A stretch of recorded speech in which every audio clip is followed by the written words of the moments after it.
Ce soir, on va parler d'un sujet qui me tenait tout particulièrement à cœur.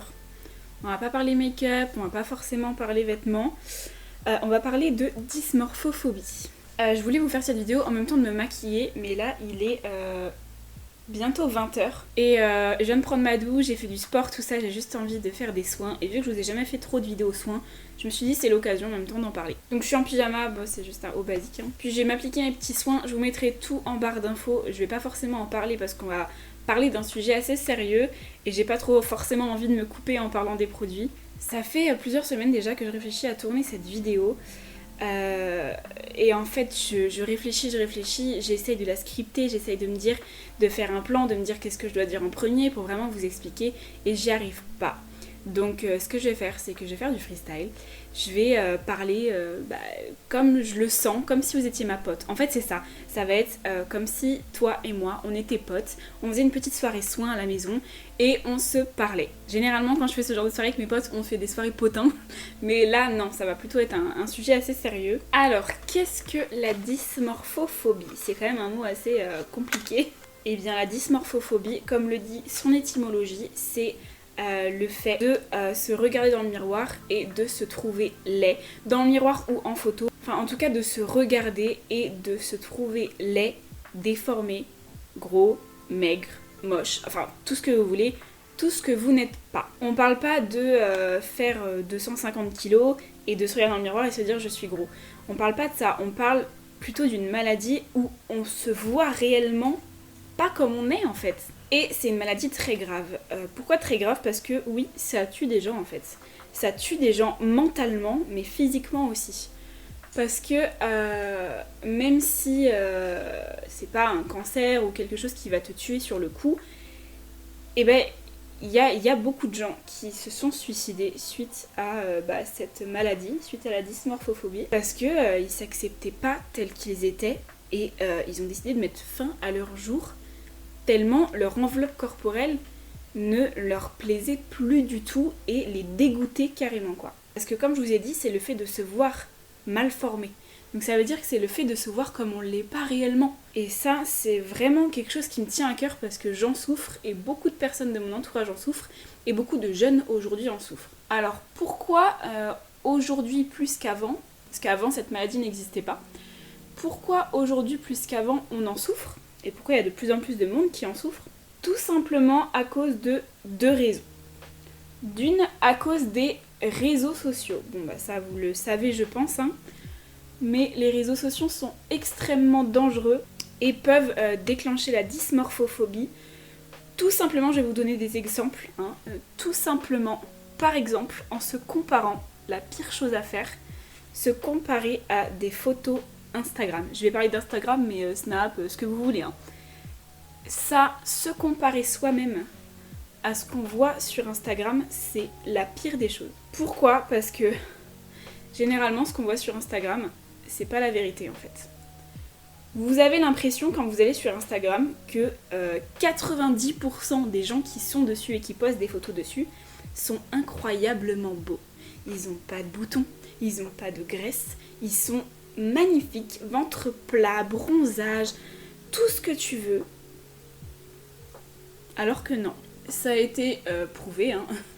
Énormément de stars, ou même pas stars forcément, parce qu'il n'y a pas forcément besoin de s'y connaître trop, hein, se retouchent, ou en tout cas payent des gens pour se faire retoucher sur Photoshop, sur Facetune. D'ailleurs, je suis un compte sur Instagram qui s'appelle Menteuse Menteur, ou Menteur Menteuse, quelque chose comme ça, je vous le mets juste là.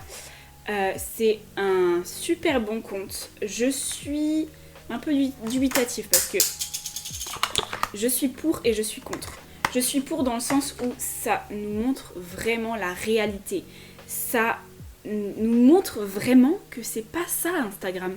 C'est pas ce qu'on voit. Ça nous montre les backstage. Et donc ça peut nous montrer que depuis le début, les gens qu'on idolâtre, peu importe, les Kylie Jenner et tout ce que tu veux, les gens qu'on idolâtre depuis le début n'existent en réalité pas. Ils ont pas ce visage-là, ils ont pas ce... non. Et donc, nous, on les voit comme ça, on les voit comme sur Instagram, alors qu'en fait, ils sont plutôt comme ça. Sauf que nous, on assimile le fait qu'ils soient plutôt comme ça. Et donc nous on se compare à ça. Et on se rabaisse en se disant mais on n'a pas une poitrine comme ça, on n'a pas un ventre comme ça, on n'a pas un bronzage comme ça. Non, mais eux non plus en fait. Je sens que je vais me perdre dans ce que je vais dire. Au montage ça va être une catastrophe. Alors que je retrouve mes débuts de phrases et mes fins de phrases. Alors ça dépend des gens, bien sûr, on va pas mettre tout le monde dans le même panier, il y a énormément de monde qui ne retouche pas leurs photos et qui sont très beaux naturellement. Ça, il n'y a aucun souci là-dessus, je suis totalement d'accord avec ça. Mais le problème, c'est que les stars qu'on idolâtre, elles retouchent beaucoup leurs photos. Et donc nous, on s'identifie à ça, on essaye de travailler, enfin on travaille pour essayer de leur ressembler. On se rend compte qu'on n'y arrivera jamais, on est des merdes, on n'y arrivera jamais, on sera jamais aussi mince, on sera jamais aussi machin. Et ça crée vraiment de la dysmorphophobie. De deux, quand tu regardes les photos sur Instagram, et que toi tu te regardes dans le miroir après, ça te déforme totalement. Parce que en fait, même sans que tu sois en surpoids ou quoi que ce soit, tu vas voir leur corps qui font ça là, leur taille qui font ça, et toi tu vas te dire mais moi je suis pas normale parce que je suis pas pareil, je suis pas aussi fine que ça, enfin ça fait pas une courbe comme ça, pourquoi moi je suis pas comme ça? Et tu vas te déformer toi-même dans le miroir en te disant je suis grosse. Toi-même. Je parle de vécu parce que moi j'en souffre de la dysmorphophobie et c'est exactement ce que je vois dans le miroir en fait. Je me vois immense et je sais que j'arrive plus à me voir comme je suis réellement et ça fait peur. Ça fait peur les amis, je vous jure que ça fait peur.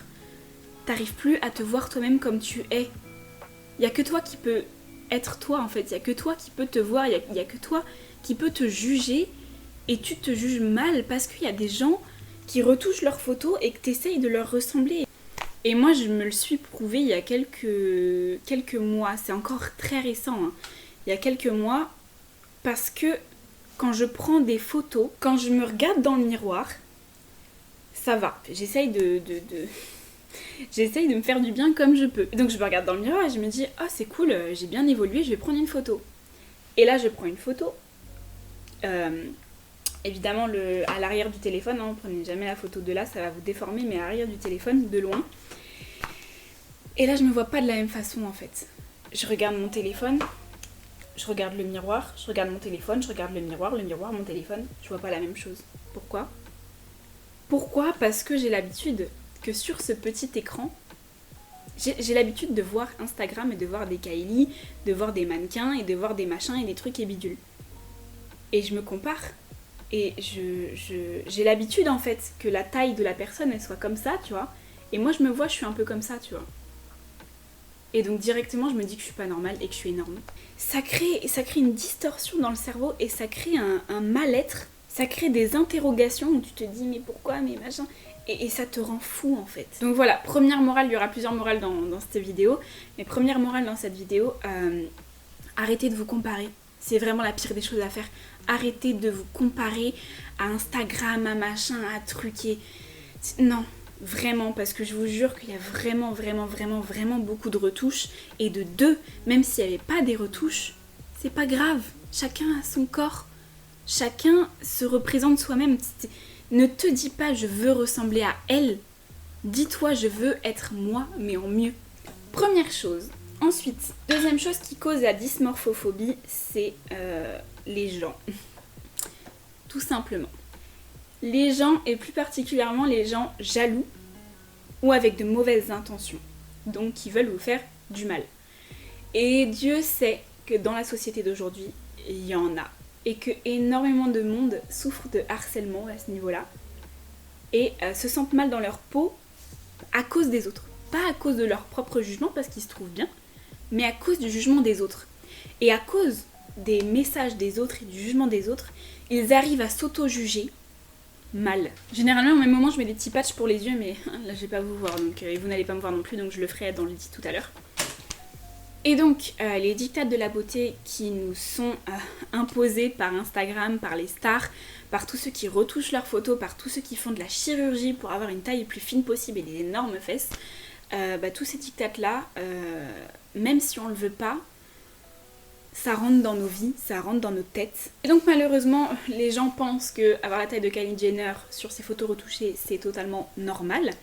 Et donc quand toi, tu n'as pas cette taille-là, ce qui est totalement normal parce qu'elle n'existe pas, Quand toi, tu n'as pas cette taille-là, les gens extérieurs vont venir te le montrer. Et évidemment, c'est pas tout le monde, mais c'est énormément de gens. Et donc, cette partie de la vidéo-là va être plus adressée aux gens qui sont pas forcément, qui sont peut-être, mais qui sont pas forcément avec de mauvaises idées, mais qui se rendent pas compte du mal qu'ils font en jugeant le physique des autres. Personnellement, ça m'est déjà arrivé plusieurs fois, avant d'avoir cette mentalité-ci, de juger le physique des autres. Et je me rendais pas du tout compte au début. Pas du tout. Et c'est en vivant derrière le harcèlement moral que je me suis rendu compte que si, en fait, j'ai déjà harcelé des gens moralement, sans m'en rendre compte sur leur physique. Et c'est là où tu te sens comme une merde. Comment on peut faire du harcèlement moral sans s'en rendre compte ? Et ben, je vais vous donner un exemple qui m'est arrivé il n'y a pas si longtemps que ça, et j'espère que vous pourrez comprendre derrière. Il y a 2 mois maintenant, je crois, 2 ou 3 mois, je suis allée chez mon frère. Donc, je vais pas rentrer dans les détails de la famille, mais bref, mon frère, je le vois pas souvent, je le vois à peu près 2 à 3 fois par an, pas plus. Et donc là, j'y suis allée, il y avait plusieurs autres personnes de ma famille.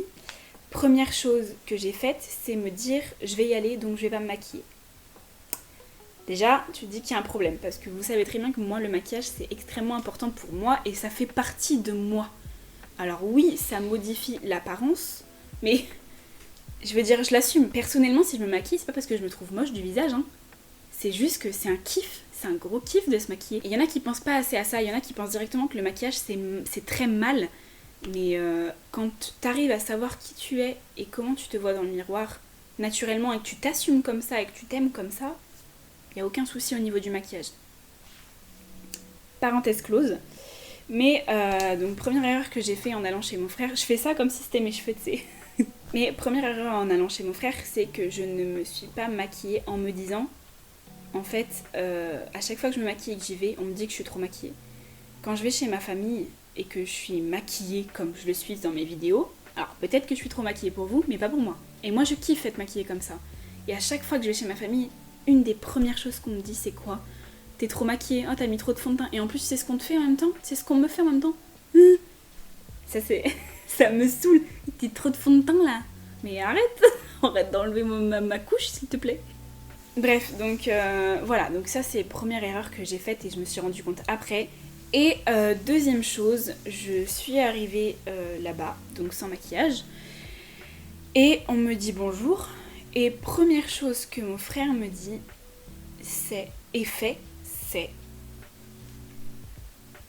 bah dis donc Mimi, tu manges bien à la cantine ? Mon frère a, je sais pas quel âge il a, mais il doit avoir 35 ans, 38 ans, un truc comme ça.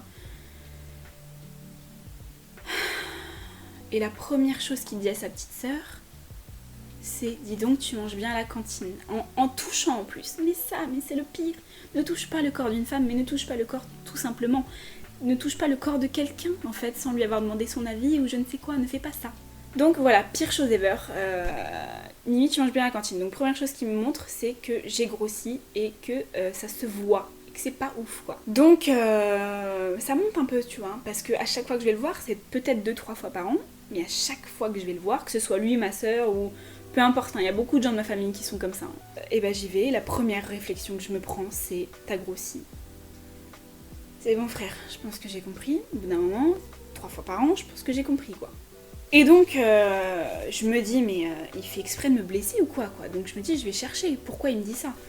Donc je lui dis oui je pense que c'est bon, clairement, je lui dis clairement pour une fois, je m'énerve pas, mais je sens que ça commence à monter tu vois, et je lui dis bah c'est bon, je pense que j'ai compris parce que tu me le dis à chaque fois en fait. Il me dit oh c'est bon, on se voit pas souvent, je te le dis pas tout le temps, nan. Je dis bah si, d'accord on se voit pas souvent 2-3 fois par an, mais dis-toi que t'es pas le seul à me dire ça en fait. Et donc 2-3 fois par an ça se transforme en beaucoup de fois par semaine quoi.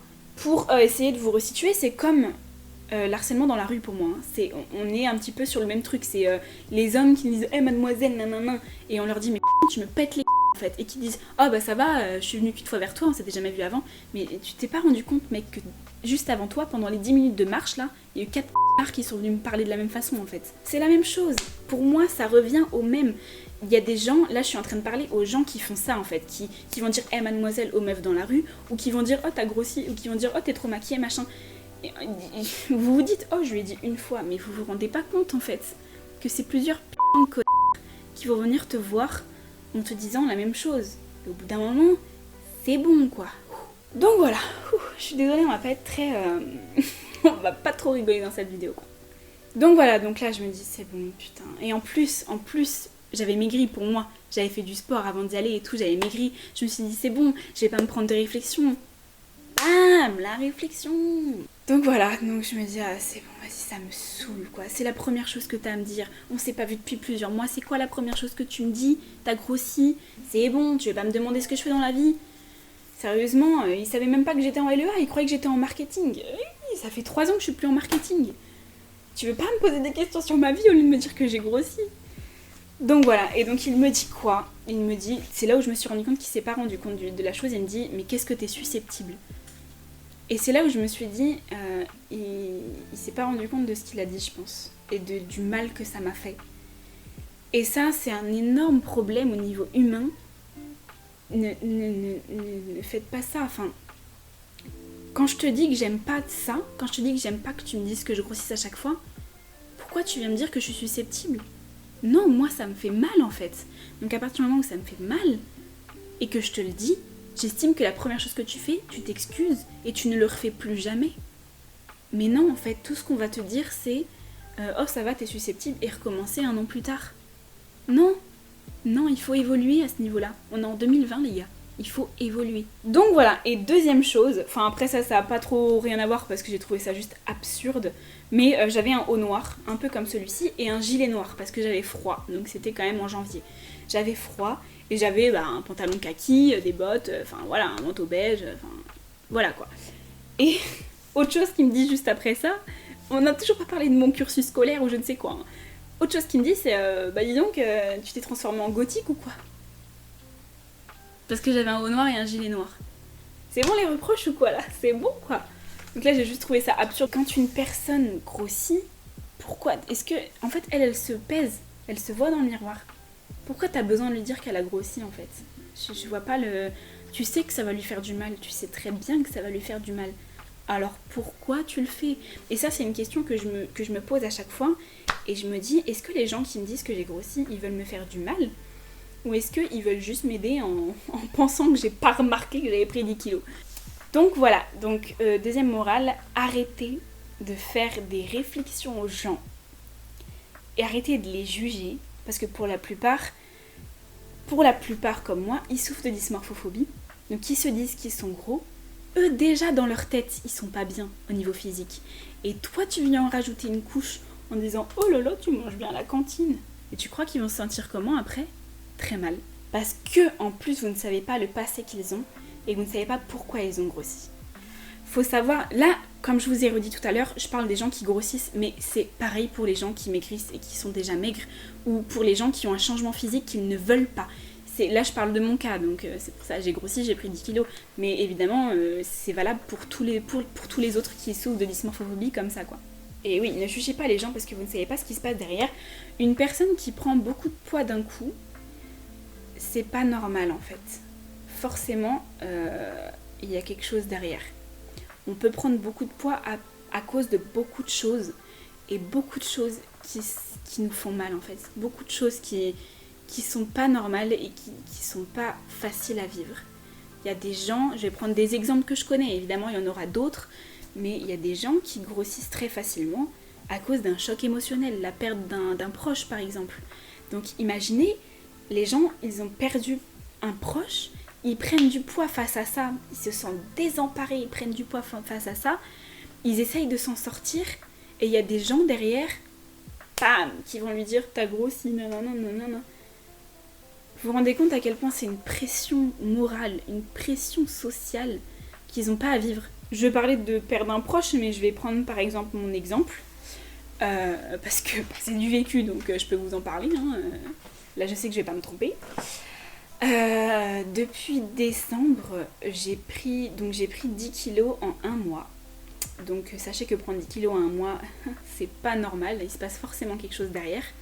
J'ai pris énormément de poids d'un coup et j'ai reçu tellement de messages, tellement de gens qui m'ont dit que j'avais grossi. Merci, j'ai vu. Et tellement de messages qui me disaient, donc ça pareil par rapport aux réseaux sociaux, qui me disaient arrête de manger McDo, arrête de manger McDo, arrête de commander tacos, arrête de machin, arrête truc, et tu m'écriras peut-être. J'ai reçu des messages en mode, je me plains pas en plus de mon poids sur les réseaux ni rien, enfin, je me plains le moins possible. Et il y a des gens, quand je fais du sport, enfin là j'ai repris le sport bien comme il faut, j'avais arrêté, j'ai repris le sport bien comme il faut, j'avais la pêche et tout, j'avais le sourire, je me suis dit c'est bon, je vais changer, c'est bon, je vais aller mieux, je vais maigrir, je vais me ressentir mieux dans mon corps. Et il y a des gens qui sont venus me dire ça sert à rien que tu fasses du sport si tu manges McDo derrière. Déjà, d'une, ça ne sert jamais à rien de faire du sport, sachez-le. Et de deux, les gens ils pensent que j'ai pris du poids à cause de McDo et de la merde que je peux manger. Parce que dans la semaine, je vais t'avoir snappé quelque chose, un McDo, un bon repas ou un restaurant, toi, tu vas penser que toute la semaine je mange ça? Je me suis fait un McDo dans la semaine comme beaucoup de personnes et tu vas me dire que j'ai grossi à cause de ce putain de McDo? Faites vraiment attention, parce que c'est très dangereux ce que vous faites. Et donc, non. Donc oui, alors, c'est un peu... Donc oui, évidemment, il y a un petit peu de poids qui s'est pris à cause de ce que j'ai mangé. Mais pourquoi j'ai mangé comme ça, frère? Ça, tu le sais pas, mais t'as pas essayé de le savoir non plus. Pourquoi j'ai pris 10 kilos en si peu de temps? Alors oui, par rapport à ma façon de manger, mais pas que. Aussi parce que j'ai mon implant depuis 2 ans, et en 2 ans, j'ai enchaîné 2 fausses couches. Donc des fausses couches, ton ventre, il se prépare à accueillir un bébé, ce qui fait que c'est lui à fond, ce qui fait que évidemment tu prends du poids et les hormones et tout ça et tout ça. Et donc, évidemment tu grossis. Et derrière, j'ai pas fait une dépression, mais j'étais proche quoi, je me suis sentie très très mal quand même. Donc j'ai pris beaucoup de poids et j'ai beaucoup mangé pour compenser, parce qu'il y a des gens, je sais, quand ils sont en dépression, qui sont pas bien, ils vont beaucoup maigrir. Bah c'est pas mon cas. Moi quand je suis en dépression, que je suis pas bien, je prends énormément de poids parce que je compense avec la bouffe quoi. Je compense avec la bouffe et donc je prends du poids. Et donc il y a 1 an, quand j'ai fait ma première fausse couche, j'ai pris 8 kilos. Et là avec ma deuxième, j'ai pris 10 kilos. Donc là j'essaie de m'en sortir un petit peu. C'est bon, c'est passé, je sais qu'il faut que je change de contraception. J'ai repris le sport, donc tu vois, je sais que ça va mieux aller. Mais derrière ça, comme tout à l'heure avec ce que je parlais, la dysmorphophobie, derrière ça, il y a des gens qui viennent me dire si tu mangeais moins McDo, ton sport ce sera peut-être mieux. Si tu mangeais moins McDo, t'aurais peut-être plus d'abdos. Il y a des gens, il y a une personne, j'avais mis posez-moi une question. Il y a une personne sur Instagram qui m'a mis le prend pas mal, un truc comme ça, mais j'ai du mal à savoir comment tu travailles ton corps. Enfin, comment tu travailles ton corps, quoi. Enfin, en gros, il y a un problème avec mon corps, quoi. Et je me suis dit, mais pourquoi? Enfin, est-ce que c'est méchant ce que tu viens de me dire? Est-ce que pas ou pas? Et il y a une personne qui m'a répondu, t'es fit, entre guillemets. Je sais plus ce qu'elle m'a dit, mais elle m'a dit, je l'ai bloquée parce que... elle m'a dit, en gros, ouais, tu fais beaucoup de sport, mais on n'a pas l'impression que t'évolues. Ouais, tu fais beaucoup de sport, mais on n'a pas l'impression que tu maigris. Je vous jure que quand vous êtes en train de réfléchir à aller mieux et qu'on vous envoie ce genre de mots, de messages, t'as juste envie de te foutre une balle en fait, vraiment. Et je pense que cette personne-là, pour le coup, je pense qu'elle a voulu être méchante, hein, je pense, hein, parce que je vois pas trop d'autres solutions. Donc encore une fois, morale de l'histoire, arrêtez de juger les gens quand vous connaissez pas leur passé, quand vous connaissez pas ce qu'ils vivent au quotidien, quand vous savez pas ce qui s'est passé, enfin, juste jugez pas les gens en fait. Il n'y a pas besoin, vous n'avez pas besoin de juger les gens. Laissez-les faire leur vie comme ils veulent, ils essaient de s'en sortir comme ils veulent. Donc pas la peine, ils voient leur point, hein, pas la peine de leur dire qu'il y a un truc à changer, ils le voient. Hein. Mais je pense avoir passé les plus grands messages que je voulais passer. Vraiment, arrêtez de vous comparer quoi, aux diktats de la beauté qui n'existent même pas. Ne jugez pas les gens sur leur physique ou sur quoi que ce soit. Le fait qu'ils se maquillent, le fait qu'ils s'habillent comme ça et machin et trucs. Ne jugez pas les gens, ils font ce qu'ils veulent en fait. Laissez-les vivre leur vie, vous ça va rien changer à votre vie, vous, hein, de les laisser vivre. Hein. Pas de soucis. Essayez de réfléchir avant de parler. Essayez de réfléchir avant d'envoyer un message. Parce que des fois, je sais que c'est pas votre faute, parce que moi je l'ai vécu aussi. Des fois, vous vous rendez pas compte à quel point vous faites mal, quoi. Un exemple très con, moi j'ai fait du harcèlement moral entre guillemets hein, à ma meilleure amie. Je me suis pas rendu compte que je lui faisais du mal avec mes messages et mes paroles. Elle me le disait et je me rendais pas compte. Sauf qu'à un moment, je lui ai dit quelque chose qui m'a paru totalement banal. Mais si j'avais réfléchi à 2 fois avant de parler, je l'aurais pas perdu. Parce qu'aujourd'hui, ça va faire 2 ans, je crois, qu'elle me parle plus, qu'elle me donne plus de nouvelles, qu'elle m'a bloquée de partout. Et c'est la plus grosse perte de ma vie. Et je l'ai perdue parce que j'ai fait la con et que j'ai pas réfléchi avant de parler. Elle avait mis une photo sur Snapchat qu'elle a pas l'habitude. Elle a pas l'habitude de se montrer sur les réseaux parce que elle se sent pas bien dans son corps. Alors que moi, je la vois parfaite. Moi, je la vois parfaite. Donc à aucun moment, je me dis, quand j'ai parlé encore, à aucun moment, je me disais, elle peut pas se sentir mal dans sa peau. Elle est trop parfaite. Elle le sait. Elle est forcément obligée de savoir qu'elle est belle puisqu'elle l'est. Sauf que ce que je savais pas, c'est que dysmorphophobie existe. Et qu'elle se voyait pas du tout comme elle était. Et donc, elle se trouvait dégueulasse et elle en pleurait. Et moi, j'étais à des années-lumière de penser ça. Ce qui fait que je lui envoyais des trucs que je me disais, bon, elle va bien le prendre puisqu'elle est belle.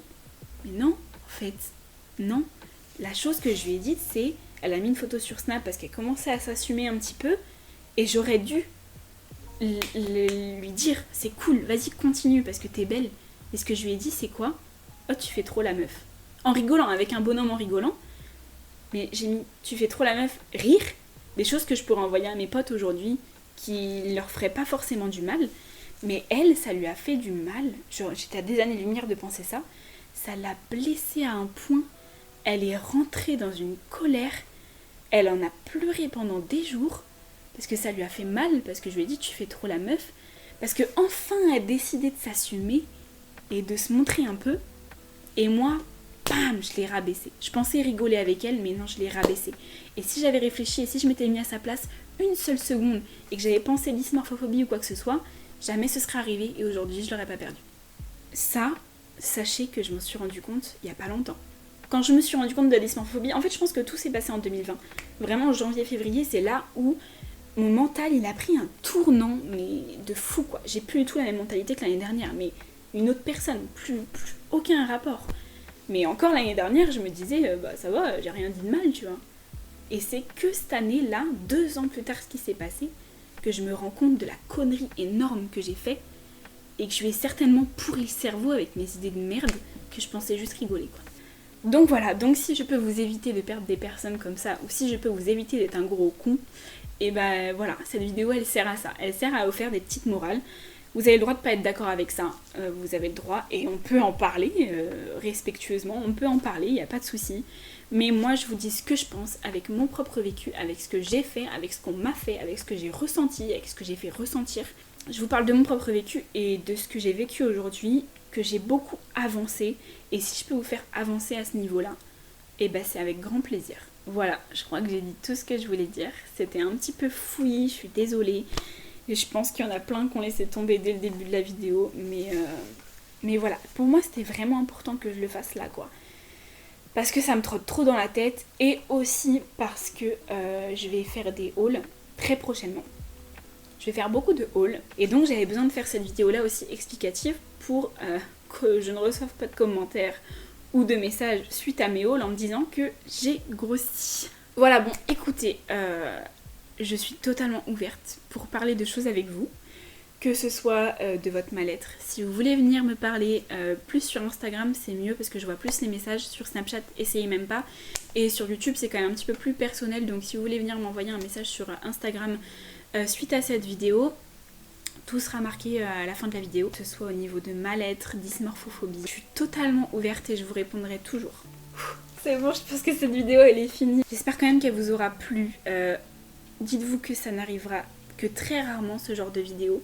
Là c'était vraiment, j'avais besoin d'en parler, c'était vraiment un besoin. Mais voilà, sachez que toutes les prochaines vidéos, il y aura grand sourire. Là ça va beaucoup mieux en tout cas, il y aura grand sourire, ce sera que du love. Sur ma chaîne, c'est vraiment que des bonnes ondes que je vais envoyer. Voilà, j'espère que vous aurez apprécié la vidéo et je vous retrouve dans une prochaine beaucoup plus joyeuse.